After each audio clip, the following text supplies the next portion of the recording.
The non unknown স্টোরিতে আপনাদেরকে স্বাগতম। চলুন, আজ শীতের বিকেল। আজ আপনাদের সঙ্গে আমি শীতের বিকেলটাকে উপভোগ করতে বেরিয়ে পড়লাম। ছোট ডিঙি নৌকা, কোনো অসুবিধা নেই, এবং বিশেষত আমি খুব বড় বড় নদীতে যাব না, তাই আমি লঞ্চও যাচ্ছি না, মানে লঞ্চে করেও যাচ্ছি না, ছোট একটা ডিঙি নৌকো করেই যাচ্ছি। তারা এই খাড়ি দিয়ে আমরা এখন বেরোচ্ছি। আজকের দেখতে বেরিয়েছি এবং আপনাদেরকে দেখাবো শীতের পরিযায়ী পাখি এবং বন্ধু পাখি যাকে বলা হয়, যারা আমাদের ওই বছরে একবারই আসে অনেক দূর থেকে, পেলিকান হাঁস যেগুলোকে বলা হয়, যারা 7 মাস 8 মাস পরিশ্রম করে করে তারপরে আমাদের এই সুন্দরবন অঞ্চলের গাঁয়ে-গঞ্জে বা নদীর কিছু উপকূলবর্তী এলাকাতে এদেরকে দেখা যায়। এবং প্রচুর পরিমাণে দেখা যেত আগে, এখন প্রচুর পরিমাণে বলবো না, এই কারণে ওই দেখুন দূরে একটু লক্ষ্য করে রাখো, দেখুন এদিকে পশ্চিমের রোদ পড়েছে আর কি সুন্দর তারা আনন্দতে মত্ত একদম। আর এদিকে বুঝতেই পারছেন, মানে কি আর বলবো, মুখে ভাষা নেই, একটা অপূর্ব দৃশ্য। সূর্যের কিরণ নদীতে খেলা করছে আর তার সঙ্গে হাঁস পাখিগুলো, এগুলোকে মূলত গ্রাম বাংলায় বা আমরা হাঁস পাখি বলে থাকি। এটা হলো পরিযায়ী পাখি। তা এনারা আসে অনেক দূর থেকে।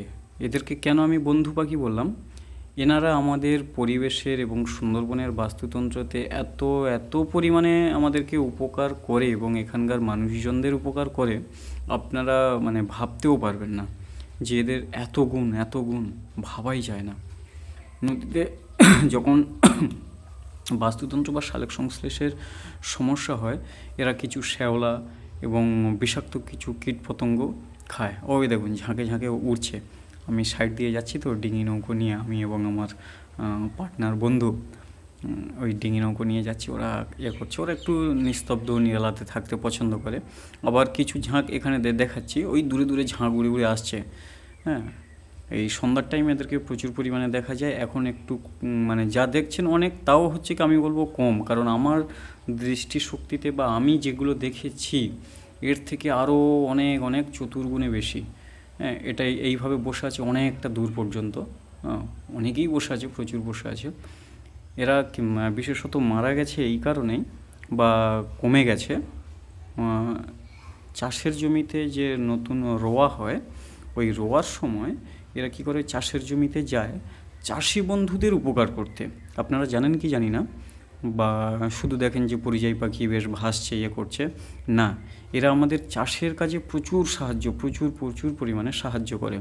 এরা ওই যে হেঁটে যায়, অর্থাৎ তলা ধান গাছের গোড়া আলগা করে দেয়, এবং ওখানে যেসব গাছের পাতাতে যেসব পোকামাকড় থাকে, এরা সেই বিষাক্ত লেদা বা কীট পোকাগুলোকে এরা খেয়ে নেয়, যার জন্য এরা আমাদের চাষের একদম পরম বন্ধু পাখি। কিন্তু আমরা জানি না চাষিরা ভাবছে কি, বা যারা জানে না, মূলত চাষিদের দোষ নেই, দোষ আমাদের। আমরা সেই জিনিসটাকে তুলে ধরছি না বা তাদেরকে জানাচ্ছি না, বা গভর্নমেন্ট থেকে বলুন আর যাই হোক, কোনো এগ্রিকালচার বা কোনো কেউ সাহায্য করছে না তাদেরকে জানাতে, কৃষক বন্ধুদের জানাতে যে পাখি আমাদেরকে কতটা উপকার করে একটা মানুষ যা পারে না। এই যে গাছগুলো দেখছেন পুড়ে গেছে, আপনাদেরকে একটা প্র্যাকটিক্যাল দেখাই। এই যে গাছগুলো দেখছেন না, ওদিকে সবুজ, এদিকে পুড়ে গেছে যেন গাছগুলো, না এগুলো পোড়েনি, এগুলো একটা বড় পঙ্গপালের ঝাঁক আসে, ওই পঙ্গপাল এদেরকে খেয়ে ফেলেছে, এই পাতাগুলো খেয়ে ফেলেছে। ওই পঙ্গপালগুলোকে এই হাঁস পাখিরাই একমাত্র দমন করতে পারে, খেতে পারে। অর্থাৎ আপনারা বুঝতেই পারছেন যে পঙ্গপালকে যদি ওরা খেয়ে ফেলে, তাহলে আমাদের গাছটাও হচ্ছে কি কতটা মানে সচ্ছলভাবে বাঁচতে পারবে এবং জীবন ধারণ করতে পারবে। আমি নার্সারিতে ঢুকছি আপনাদেরকে দেখাবো বলে আরও কিছু ভালো ভালো জিনিস, কিন্তু আমি একটাই রিকোয়েস্ট করব, সবাই এটা চাষি বন্ধু বা সবাইয়ের কাছে একটু পাঠিয়ে দেবেন এই বার্তাটা। আমার এই ছোট্ট মেসেজটুকু আমার এই মুঠোফোনের মধ্যে দিয়ে আমি আপনাদের কাছে এটাই রিকোয়েস্ট করছি যে সবাইয়ের কাছে পৌঁছে দিন, অন্তত হাঁস পাখিগুলো, এই পরিযায়ী পাখিগুলোকে কেউ যেন মারবেন না প্লিজ। কারণ এই পাখিগুলো আমাদের চাষ ক্ষেত্রে, এবং এই যে গাছগুলো দেখতে পাচ্ছেন এরা নতুন পাতা ছেড়েছে, এটা হলো কেওড়া ফলের গাছ, যেটা বিদেশে প্রচুর পরিমাণে মানে ভালো দামে বিক্রি হয় এবং প্রচুর পরিমাণে চাহিদা আছে। আমি নাসি ধরে যাচ্ছি এবং এগুলোকে খাড়ি বলা হয়, খাড়ি দিয়ে যাচ্ছি আপনাদেরকে ভালো ভালো জিনিস দেখাবো বলে। তবে হ্যাঁ, যেটা বলছি মূলত ওই পরিযায়ী পাখিগুলোকে আপনারা কেউ আক্রমণ করবেন না, মারবেন না। সামান্য ওদের ওই 300-400 গ্রাম মাংস কি পান আপনারা যারা মারেন, প্লিজ ওদেরকে মারবেন না। ওনারা আমাদের সুন্দরবনের জঙ্গলকে যেভাবে ভালোবাসে, সুন্দরবনকে যেভাবে ভালোবাসে, ওরা প্রকৃতিকে ভালোবাসে। ওরা চাষিকে উপকার করতে আসে, চাষের ক্ষতি করতে নয়। তাই বলছি যে ওদেরকে মারবেন না, ওদেরকে আসতে সাহায্য করুন। এবং শহর বা গ্রামাঞ্চলে বা খালে বিলে কোথাও যদি ওদেরকে দেখেন, ওদেরকে ডিস্টার্ব করবেন না প্লিজ। বা অনেকে আছে যে জানে না, তাদেরকে আমি দোষ দিচ্ছি না, তারা জানে না, ওদেরকে মারে, মাংস হবে, মাংসটা খাবে।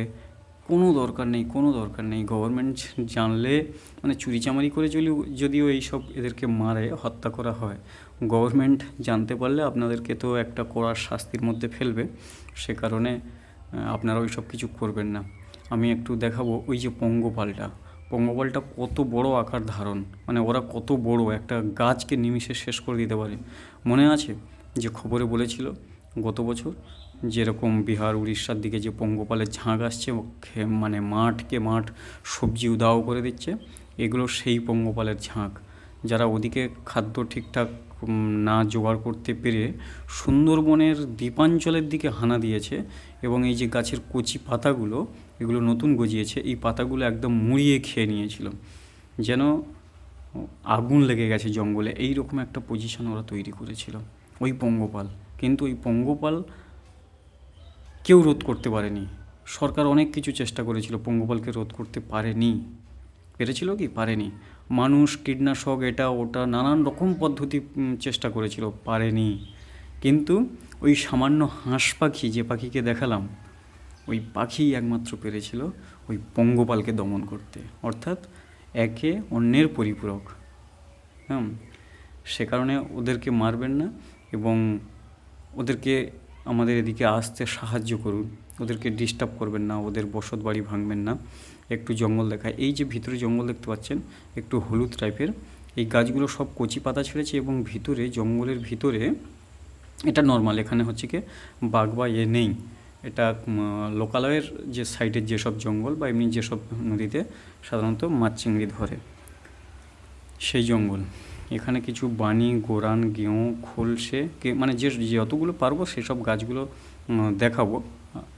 আর তার সঙ্গে একটু রিল্যাক্সেশান একটু চেষ্টা দেখুন যে পশ্চিম দিকে সূর্য কীভাবে অস্ত যাচ্ছে, নদীর শান্ত কলরব। যারা মেডিটেশন বা আধ্যাত্মিক লাইনের লোক বা স্পিরিচুয়াল খুব ভালোবাসেন, প্রাণায়াম যারা করেন, তাদেরকে বলবো তো এই জিনিসটা তাদের কাছে এক অপরূপ।